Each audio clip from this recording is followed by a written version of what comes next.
નમસ્તે વિદ્યાર્થી મિત્રો, ધોરણ 12 ગણિત પ્રકરણ 6 વિકલિતના ઉપયોગો ભાગ નંબર 15. મિત્રો, આગળના વિડીયોમાં આપણે ઉદાહરણ નંબર 26, 27, 28 નો અભ્યાસ કર્યો છે અને એની અંદર મહત્તમ મૂલ્ય કે ન્યૂનતમ મૂલ્ય મળે છે કે નથી મળતું એનો પણ આપણે ત્યાં અભ્યાસ કરેલો છે. હવે એના પછી જે છેલ્લે ઉદાહરણ શીખ્યા હતા અને એના આધારે જે નોંધ સમજેલા છીએ તો એના આધારે એક પરિણામ છે. એ પરિણામ આપણે જોઈ લઈએ. તો પરિણામ શું છે? તો એક વ્યાપક પરિણામ છે. તો જે છેલ્લે 28 ઉદાહરણમાં આપણે સમજ્યા હતા કે કોઈ વિવૃત અંતરાલ છે, બરાબર છે, અને એની અંદર આપેલું વિધેય વધતું વિધેય હોય કાં તો ઘટતું વિધેય હોય તો આપણને એવા કોઈ બે બિંદુઓ મળતા નથી કે જેના આગળ એની મહત્તમ કે ન્યૂનતમ કિંમત મળે. પરંતુ આપણે એની નોંધમાં સમજ્યા હતા કે જો એ જ વિવૃત અંતરાલની જગ્યાએ સમવૃત અંતરાલ કરી દેવામાં આવે તો પછી એક બિંદુ આગળ મહત્તમ કિંમત, એક બિંદુ આગળ ન્યૂનતમ કિંમત મળે જ.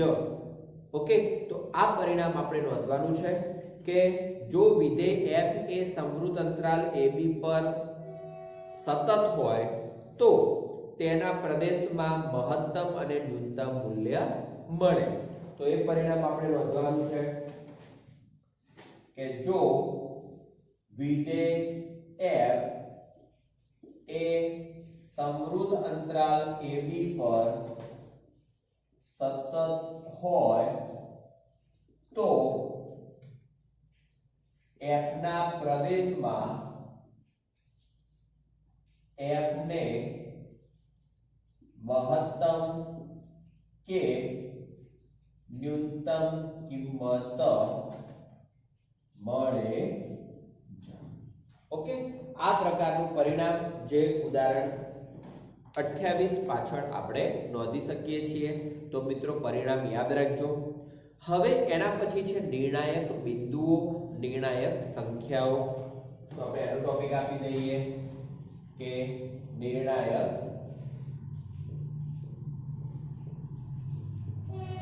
બિંદુઓ ઓબ્લિક નિર્ણાયક સંખ્યાઓ. ચલો, હવે નિર્ણાયક બિંદુઓ અને નિર્ણાયક સંખ્યાઓ કેવી રીતે મળે તો એનો આપણે અભ્યાસ જોઈ લઈએ. અહીંયા ધારો કે અહીંયા હું એક ગ્રાફ દોરું છું. એ ગ્રાફ આ રીતે છે. ધારો કે આ જગ્યાએ a બિંદુ, અહીંયા b બિંદુ, c d e.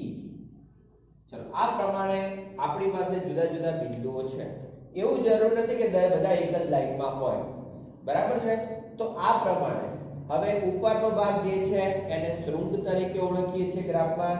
આ નીચેના ભાગ જે છે એમને આપણે ગર્ત તરીકે ઓળખીએ છીએ.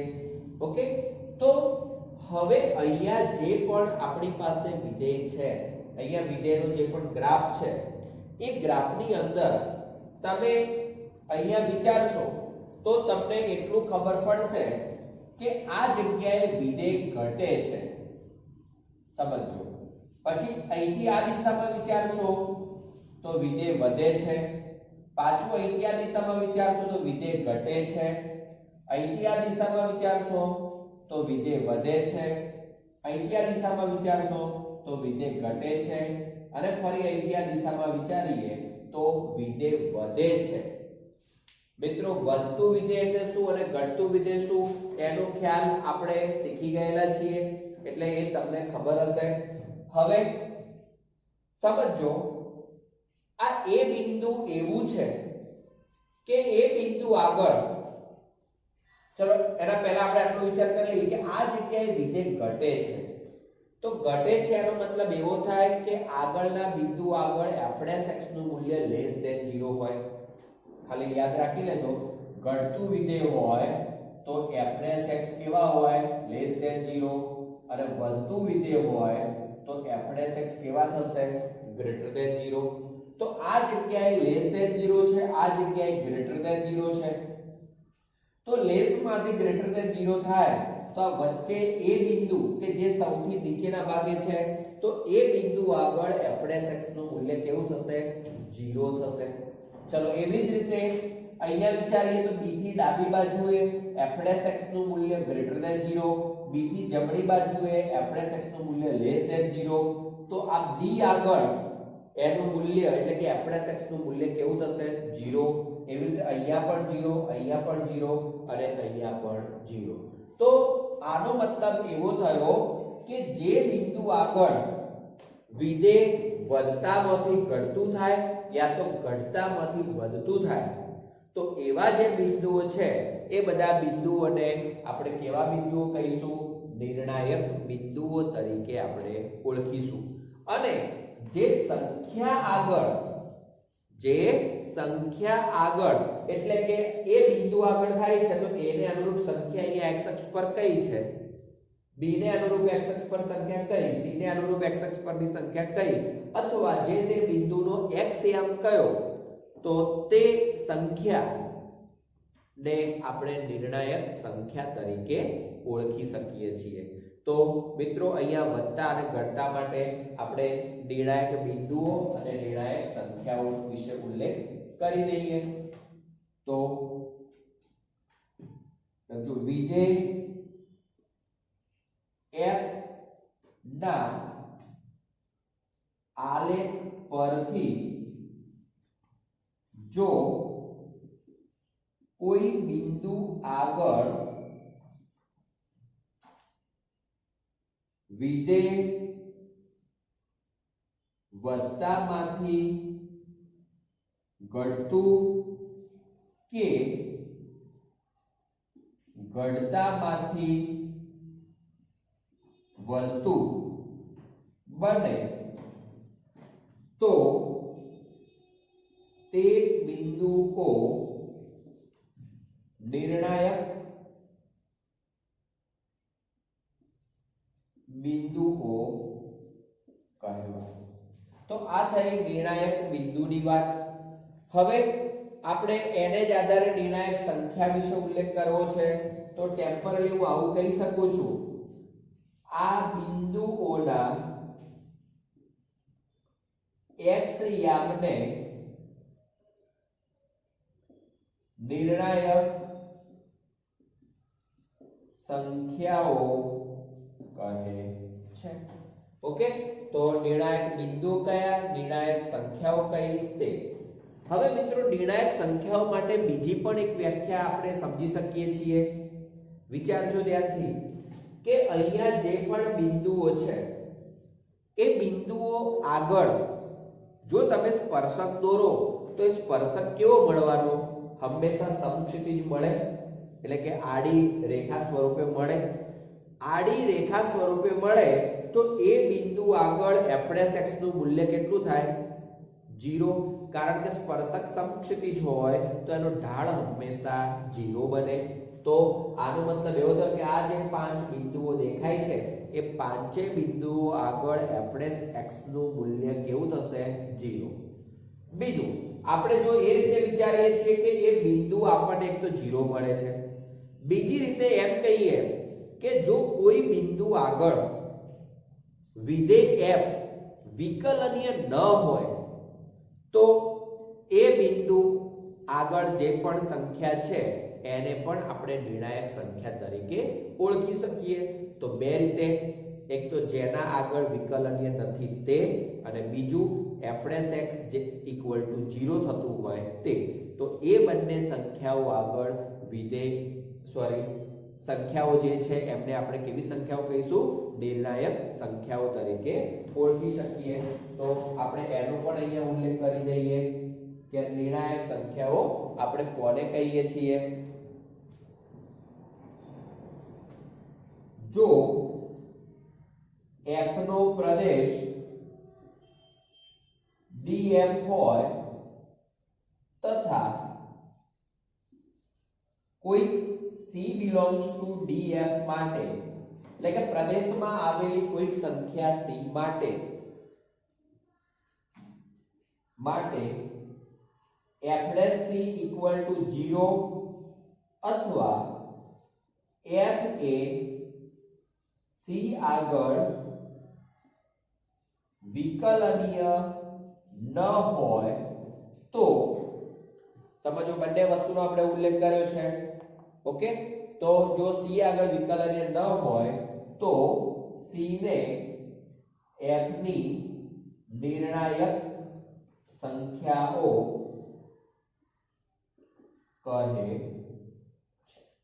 ક્લિયર તો મિત્રો આ રીતે નિર્ણાયક બિંદુઓ કયા છે નિર્ણાયક સંખ્યાઓ કઈ છે એનું તમને ખબર હોવી જોઈએ તો યાદ રાખજો નિર્ણાયક બિંદુઓ અને નિર્ણાયક સંખ્યાઓ અહીંયા મારે નિર્ણાયક બિંદુઓનો ઉલ્લેખ કરવો હોય તો એમ કહી શકું કે ઉપરની આકૃતિમાં a b c d e એ બધા શું છે નિર્ણાયક બિંદુઓ છે એમ કહી શકાય તો એ પણ ઉલ્લેખ કરી દઈએ કે ઉપરની આકૃતિમાં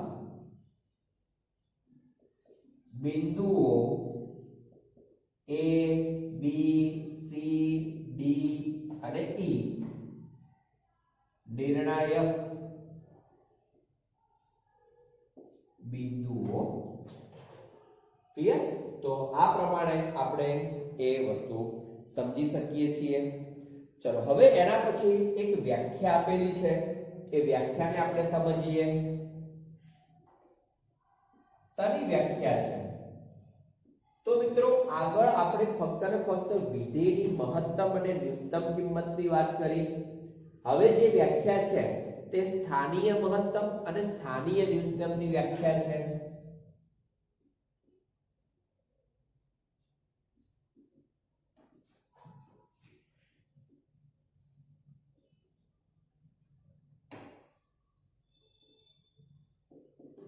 ચાલો સ્થાનીય મહત્તમ અને સ્થાનીય ન્યૂનતમ એટલે શું તો હવે સૌથી પહેલા તો આપણે એટલું વિચારવાનું છે એક આકૃતિ ને આધારે આપણે એને જરા થોડું સમજવાનો પ્રયત્ન કરીએ તો ટેમ્પરરી આકૃતિ મિત્રો ફક્ત સમજવા પૂરતી છે ધારો કે કોઈ વિધેયનો આ એક ગ્રાફ છે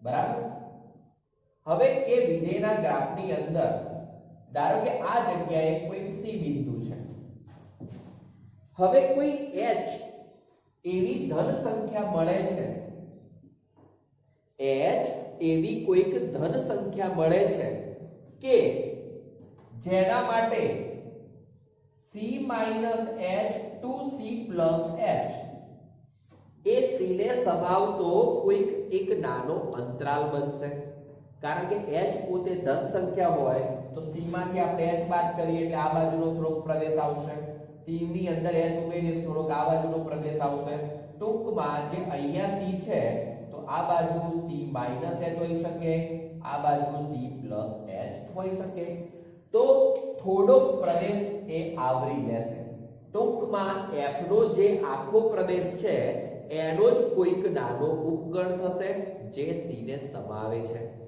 તો હવે આ જે c - h to c + h અંતરાલ થયો છે આ અંતરાલની અંદર જો fc greater or equal fx મળે સમજી લેજો fc greater or equal fx મળે તો f ને x = c આગળ સ્થાનીય મહત્તમ મૂલ્ય છે એવું કહેવાય કેમ આપણે આગળ પણ મહત્તમ માટે fc greater or equal fx જ લખેલું છે પરંતુ ત્યાં આવો કોઈ નાના અંતરાલની વાત કરેલી નથી ત્યાં આખા f ના પ્રદેશની વાત કરેલી હતી અહીંયા તો એ પ્રદેશમાંથી કોઈક નાના અંતરાલનો આપણે વિચાર કરીએ છીએ જે c ને સમાવે છે તો આ રીતે આપણે વિચારવાનું છે કે c થી બંને બાજુનો ભાગ ને સમાવતો જે પણ પ્રદેશ છે એ પ્રદેશ માટે fc greater or equal fx થતું હોય બરાબર તો આપણે શું કહી શકીએ કે x = c આગળ સ્થાનીય મહત્તમ મૂલ્ય મળે છે એ સ્થાનીય મહત્તમ મૂલ્ય કયું થાય તો કે જે fc છે એ જ પોતે સ્થાનીય મહત્તમ મૂલ્ય થાય. ચાલો તો એની એ જ રીતે ન્યૂનતમ મૂલ્ય માટે આપણે વિચારવું હોય તો શું કરી શકીએ? આકૃતિ આની આ જ, આ પણ આનું પણ ફક્ત ફરક અહીંયા પડશે કે fc less or equal fx. હવે fc less or equal fx હોય તો આનો મતલબ શું થયો કે એ આટલા અંતરાલમાં fc ની કિંમત સૌથી નાની મળે છે. સૌથી નાની મળે છે તો પછી શું કહેવાય કે વિધેય f એ x = c આગળ સ્થાનીય ન્યૂનતમ કિંમત ધરાવે. એ સ્થાનીય ન્યૂનતમ કિંમત કઈ થાય તો fc થશે. ઓકે, તો મિત્રો પેજ નંબર 182 પર ચલો આપણે કામ કરીએ કે અહીંયા એ વ્યાખ્યાઓ ને નોંધી દઈએ છીએ. તો એ આટલું પદ તમારે લખવાની કોઈ જરૂર નથી. જો તમારે આકૃતિ દોરવી હોય તો તમે આકૃતિ દોરી શકો છો. બરાબર છે? આ એક આકૃતિ છે, આકૃતિ તમે દોરી શકો છો. આટલું પદ ફક્ત સમજવા માટે છે, આપણે એને નોંધી દઈએ. તો કે ધારો કે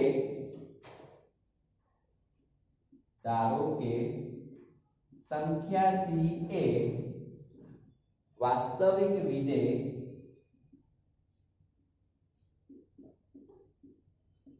f ના પ્રદેશમાં આવેલી છે. બરાબર? c નો પહેલા ઉલ્લેખ કર્યો કે જે f ના પ્રદેશમાં આવેલી છે. હવે એની અંદર આપણે સ્થાનીય મહત્તમ કિંમત માટેનો વિચાર કરીએ તો જો h greater than 0 એવા મળે કે જેથી c minus h c plus h એક અંતરાલ થયો. અહીંયા આપણે ઉલ્લેખ કરીએ કે જેથી x belongs to c minus h to c plus h માટે fc greater or equal fx થાય તો f ને x equal to c આગળ સ્થાનીય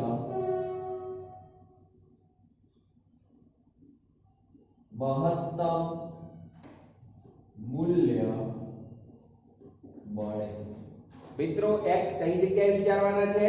આ અંતરાલ પૂરતા જ વિચારવાના છે. આખા પ્રદેશ માટે આપણે વિચારવાના નથી. અને એ પણ પાછું કયું થશે? જે fc થાય. સ્થાનીય મહત્તમ મૂલ્ય થાય પણ સ્થાનીય મહત્તમ કયું? જે fc થશે. ચલો એવી જ રીતે સ્થાનીય ન્યૂનતમ માટે મિત્રો આખું વાક્ય એનું એ ફક્ત ને ફક્ત જ્યાં ફરક છે એટલો જ ઉલ્લેખ કરું છું કે fc less or equal fx થાય તો f ને x = c આગળ સ્થાનીય ન્યૂનતમ મૂલ્ય મળે. સ્થાનીય ન્યૂનતમ મૂલ્ય મળે અને જે કયું થશે? જે fc થાય. ક્લિયર? તો મિત્રો વાક્ય રચના આખી એના એ પ્રમાણે તમે લખી દેજો. ખાલી આ જગ્યાએ ફેરફાર છે, અહીંયા મહત્તમની જગ્યાએ ન્યૂનતમનો ફેરફાર છે અને જે fc થશે. તો આ છે આપણા માટે સ્થાનીય મહત્તમ, સ્થાનીય. મિત્રો આ ટોપિકની શરૂઆતના પહેલા જ મેં તમને યાદ કરાવ્યું હતું કે બે પ્રકારની મહત્તમ અને બે પ્રકારની ન્યૂનતમ કિંમતનો આપણે અહીંયા અભ્યાસ કરવાનો છે. એમાં એક છે સ્થાનીય મહત્તમ, સ્થાનીય ન્યૂનતમ અને બીજી આવશે વૈશ્વિક મહત્તમ અને વૈશ્વિક ન્યૂનતમ. જે વૈશ્વિક મહત્તમ અને વૈશ્વિક ન્યૂનતમ એટલે કે જનરલી રીતે આપણે વિચારીએ તો કે જેટલી સ્થાનીય મહત્તમ મળતી હોય એ બધી સ્થાનીય મહત્તમમાંથી જે સૌથી મોટી આવે એને આપણે વૈશ્વિક મહત્તમ તરીકે ઓળખી શકીએ છીએ. પરંતુ એ હજી આપણે આગળ શીખીશું. અત્યારે સ્થાનીય મહત્તમ અને સ્થાનીય ન્યૂનતમ પૂરતો તમે આટલું યાદ રાખી શકો છો. હવે એના પછી એક બીજી વ્યાખ્યા જે પ્રમેય 2 તરીકે આપેલી છે. તો પ્રમેય 2 નો આપણે અભ્યાસ કરીએ. પ્રમેય 2 એ ખરેખર તો શું છે? તો પ્રમેય 2 એ ખરેખર તો જે આપણે અહીંયા નિર્ણાયક સંખ્યાઓનો ઉલ્લેખ કર્યો છે એને રિલેટેડ જ એક પ્રમેય આપેલો છે. તો એ પ્રમેય એવો છે કે જો કોઈક સંખ્યા આગળ સ્થાનીય મહત્તમ કે સ્થાનીય ન્યૂનતમ કિંમત મળતી હોય, સમજો, કોઈક સંખ્યા આગળ સ્થાનીય મહત્તમ કે સ્થાનીય ન્યૂનતમ કિંમત મળતી હોય તો એ c માટે f' c equal to 0 થાય અથવા f એ c આગળ વિકલનીય ન થાય. બરાબર? આટલી વસ્તુ આપણે એના આધારે સમજી શકીએ છીએ. ફરીથી કે જો કોઈ વિધેયને x વિધેય માટે x equal to c આગળ સ્થાનીય મહત્તમ કે સ્થાનીય ન્યૂનતમ કિંમત મળતી હોય તો એ c માટે f' c equal to કાં તો 0 થશે અથવા x equal to c આગળ વિધેય f વિકલનીય થશે નહીં. તો મિત્રો પ્રમેય 2 જે આપેલો છે એને આપણે નોંધી દઈએ. તો કે ધારો કે f A I equal to વિવૃત અંતરાલ ab પર વ્યાખ્યાયિત વિધેય છે. હવે આ આખો અંતરાલ થયો. હવે એ અંતરાલનું કોઈ એક બિંદુ c આપણે વિચારવાનું છે તથા c belongs to I માટે જો f ને x equal to c આગળ સ્થાનીય મહત્તમ કે સ્થાનીય ન્યૂનતમ કિંમત મળે, x equal to c આગળ સ્થાનીય મહત્તમ કે સ્થાનીય ન્યૂનતમ કિંમત મળે તો f' c equal to 0 અથવા f A x equal to c આગળ વિકલનીય ન. બે વસ્તુ આપણે સમજી શકીએ કે આપણે દાખલાઓમાં પણ આનો ઉપયોગ કરવાનો થશે. એટલે એમાં ઊંધી રીતે ઉપયોગ કરવાનો થાય કે આપણે c equal to 0 મળતું હોય તો આપણે c આગળ સ્થાનીય મહત્તમ કે સ્થાનીય ન્યૂનતમ કિંમત વિચારવાની થશે. કારણ કે જો સ્થાનીય મહત્તમ કે ન્યૂનતમ મળતું હોય તો હંમેશા આપણે c equal to 0 થાય અથવા f A x equal to c આગળ વિકલનીય નથી એવું આપણે કહી શકીએ છીએ. તો આ છે એક પ્રમેય નંબર 2. હવે એના પછી આપણે પ્રથમ વિકલિત કસોટી અને દ્વિતીય વિકલિત કસોટી એનો આપણે અભ્યાસ કરવાનો છે. મિત્રો પ્રથમ વિકલિત કસોટી અને દ્વિતીય વિકલિત કસોટી શું છે તો એ જ ટોપિક આપણા આ ટોપિક માટે મહત્વનો ટોપિક છે. કારણ કે કોઈ પણ દાખલો હશે તો એ કોઈ પણ દાખલાની અંદર આપણે પ્રથમ વિકલિત કાં તો દ્વિતીય વિકલિત કસોટીનો જ આપણે ઉપયોગ કરવાનો થાય. તો આપણે પ્રથમ વિકલિત કસોટીનો અહીંયા હવે ઉલ્લેખ કરીએ, આપણે એને સમજીએ. પ્રથમ વિકલિત કસોટી. મિત્રો પ્રથમ વિકલિત કસોટી એ ખરેખર શું છે તો આપણે પહેલા તો કોઈ પણ વિધેય f હોય તો f માટે એક પ્રદેશ હોવો જરૂરી છે અને એ પ્રદેશનું કોઈ એક બિંદુ c કે જે નિર્ણાયક સંખ્યા છે અને પાછું એ બિંદુ આગળ વિધેય f સતત છે. પહેલા આપણે એટલો એક ઉલ્લેખ કરી લઈએ છીએ કે ધારો કે f A I equal to વિવૃત અંતરાલ ab પર વ્યાખ્યાયિત વિધેય છે. c belongs to I A f ની નિર્ણાયક સંખ્યા છે તથા f એ સી આગળ સતત છે. તો પહેલા તો આપણે f વિશે ઉલ્લેખ કર્યો, f અને c વિશે. હવે આપણે જે સમજવાનું છે એને મિત્રો ધ્યાનથી તમે સમજવાનો પ્રયત્ન કરજો. હું બે અહીં આકૃતિ દોરું છું, એ આકૃતિ પણ તમે દોરી દેજો. એક આકૃતિ છે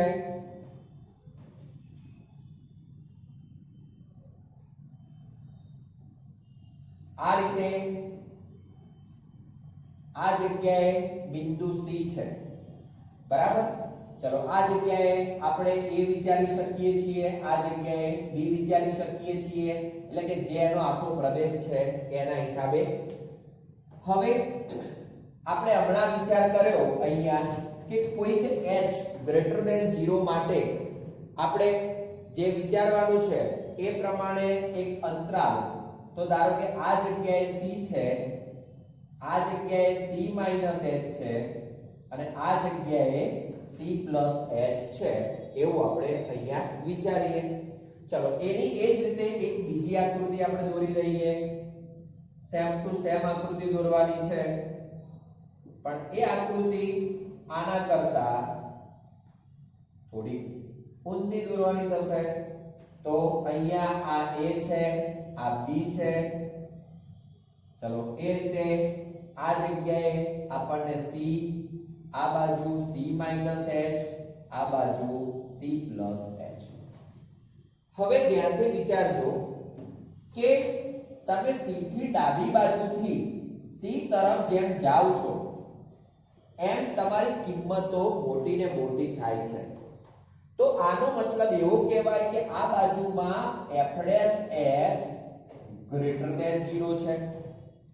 ચલો અહીંથી આ બાજુમાં જેમ જાઓ છો તેમ એની કિંમત નાની ને નાની બને છે. એનો મતલબ કે ત્યાં f' લેસ ધેન 0 બનશે, બરાબર. ચલો તો હવે આ આકૃતિ માટે આપણે વિચારીએ. તો મિત્રો પહેલા તમને સમજાવી દઉં છું ટેમ્પરરી કે કોઈક h ગ્રેટર ધેન 0 માટે આપણી પાસે આખો અંતરાલ આટલો છે. એ અંતરાલ ચલો અહીંયા ઉલ્લેખ કરું છું. h ગ્રેટર ધેન 0 માટે c h, c h જે આખો અંતરાલ બને છે એ અંતરાલ એ i નો શું થવાનો ઉપગણ, કારણ કે i આટલેથી આટલા સુધીનો ભાગ છે તો એનો એક ઉપગણ થાય. હવે એ ઉપગણ જે થાય છે એ ઉપગણ માટે આપણે જે આટલો આખો અંતરાલ છે એ અંતરાલનું બે ભાગમાં વિભાજન કરવાનું છે. એક પહેલા c h to c સુધીનો ભાગ અને બીજો છે c થી c h સુધીનો ભાગ. તો હવે c h to c સુધીમાં f' કેવા મળે છે? f' greater than 0. જ્યારે c to c h માં એટલે કે આ દિશામાં f' કેવા મળે છે? લેસ ધેન 0 મળે છે, બરાબર. તો હવે યાદ રાખજો કે જ્યારે c આગળ f ની કિંમત ધનમાંથી ઋણ f' ની કિંમત ધનમાંથી ઋણ તરફ જતી હોય, આ બાજુ ધન કિંમત છે, આ બાજુ ઋણ કિંમત છે, તો ધનમાંથી ઋણ તરફ જતી હોય.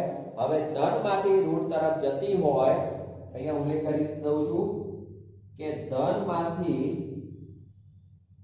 c આગળ ધનમાંથી ઋણ તરફ જાય તો x = c આગળ f ને સ્થાનીય મહત્તમ કિંમત મળે. મિત્રો ફરીથી પ્રથમ વિકલિત કસોટીનો આપણે સ્થાનીય મહત્તમ પૂરતો વિચાર કરીએ છીએ કે એક અંતરાલ વિવૃત અંતરાલ AB છે, કોઈક બિંદુ C એ અંતરાલમાં આવેલું છે અને એ બિંદુ C માટે કોઈક h ગ્રેટર ધેન 0 માટે એક નાનો અંતરાલ c h to c h A I ની અંદર સમાય છે.